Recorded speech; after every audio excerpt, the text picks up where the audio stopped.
जितने भी गाइडलाइंस थे इसके पहले, जितने भी लॉस थे उन डॉक्टर्स के लिए, उसके लिए एक सीनियर डॉक्टर्स की एक टीम बनाई है जिसमें वो ये देखेंगे कि आज के मौजूदा हालत में कोर्ट ने आज इस बात की चिंता व्यक्त की है, ये दिखाया है, कहा है कि एक किसी के साथ रेप और मर्डर होता है, रेप और मर्डर के बाद कब एफआईआर होती है पहला, उसके बाद फिर पोस्टमार्टम रिपोर्ट कब होती है उसका, एफआईआर करने वाले जो होते हैं वो कौन कौन से लोग हो सकते हैं, क्या वो कंप्लेनेंट होगा, क्या कंप्लेनेंट में क्या उसके परिवार वाले ही होंगे, क्या वहाँ की जिम्मेदारी वहाँ का जो हॉस्पिटल का जो एडमिनिस्ट्रेशन होगा क्या उसकी जिम्मेदारी नहीं है क्या?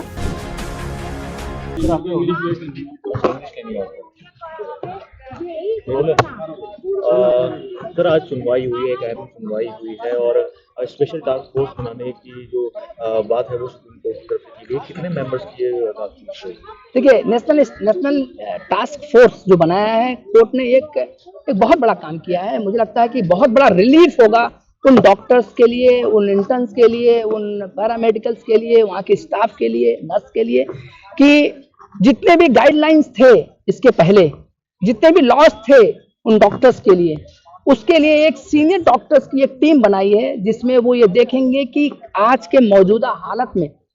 कि क्या चल रहा है और क्या क्या मेजरमेंट होने चाहिए, क्या मॉडलिटी होनी चाहिए, क्या क्या जरूरतें हैं, क्या क्या दिक्कतें आ रही हैं और क्या क्या परेशानी फेस करती है, क्योंकि 36 घंटे काम करना डॉक्टर का, डॉक्टर एक हमारे लिए एक भगवान की तरह है, उसको कैसे, उसकी हमारी भी जिम्मेदारी बनती है कि उनको कैसे उनको सेफ्टी देना है, कैसे उनको प्रोटेक्शन देना है, इसकी सारी जिम्मेदारी किसकी होनी चाहिए। एक उन्होंने एक गाइडलाइंस बनाने की बात की और वो अभी मुझे लगता है कि अब कुछ ही दिनों में वो भी गाइडलाइंस आएगा और उन टीम को एक मौका दिया है कि आप इनको स्क्रूटनी करिए, स्क्रूटनी करके आप अपनी एक गाइडलाइंस जो पहले की बनी है उस पर आप एक रिपोर्ट तैयार करिए। काफी सख्त सवाल जो है आज पश्चिम बंगाल सरकार और पुलिस विभाग से भी किए गए हैं, किस तरीके से इतनी संख्या में हॉस्पिटल्स में घुसते हैं, तोड़फोड़ की जाती है, इतनी देरी से एफआईआर क्यों दर्ज हुई है? देखिए, बिल्कुल कोर्ट ने आज इस बात की चिंता व्यक्त की है, ये दिखाया है, कहा है कि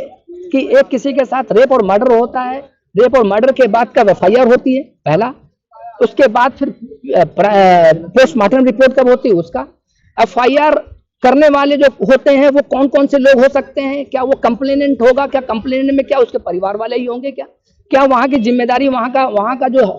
हॉस्पिटल का जो एडमिनिस्ट्रेशन होगा क्या उसकी जिम्मेदारी नहीं है क्या? तो वो भी एक सवाल उठा, हॉस्पिटल्स के प्रिंसिपल को वहां से हटा करके कहीं और शिफ्ट कर देना, ये भी एक बहुत लीपापोती वाली बात आई। स्टेट गवर्नमेंट का कहीं न कहीं एक सवालिया निशान जरूर लगाया है कोर्ट ने और ये कहा है कि स्टेट ऑफ बंगाल के लिए कहा है कि उसका कंडक्ट ठीक नहीं था और वहां की पुलिस,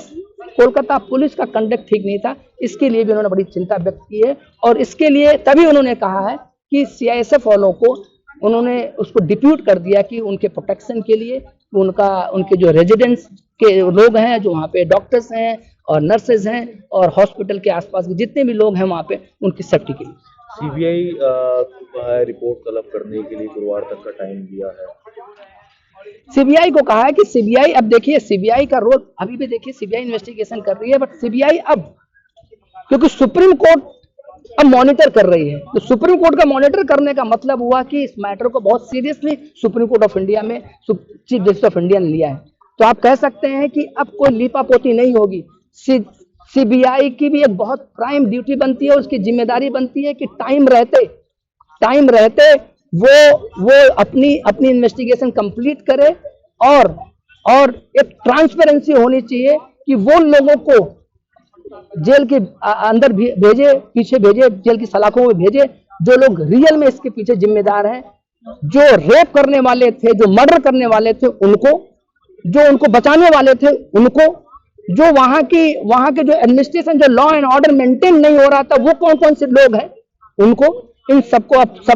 सबक सीखने की जरूरत है और सबक सिखाने के लिए अब सीबीआई तैयार है और सीबीआई रिपोर्ट फाइल करेगी 22 तारीख को। डॉक्टर्स लगातार स्ट्राइक पे है, भरोसा जताने के लिए डॉक्टर्स को कहा है सुप्रीम कोर्ट की तरफ से। सुप्रीम कोर्ट ने कहा कि देखिए, उन्होंने रिक्वेस्ट की है, supreme court of India, chief justice of India ने कहा कि एक रिक्वेस्ट है कि हम आपके साथ हैं। एक प्रोटेस्ट की बात जहां तक थी, धरना प्रदर्शन की बात थी, कोर्ट ने कहा कि आप पीसफुली, आप स्पेशली वेस्ट बंगाल को बोला कि जो जो प्रोटेस्ट करने वाले लोग हैं, जो पीसफुली शांतिपूर्वक तरीके से जो प्रोटेस्ट कर रहे हैं, उनको आप सपोर्ट करिए और उनका साथ दीजिए।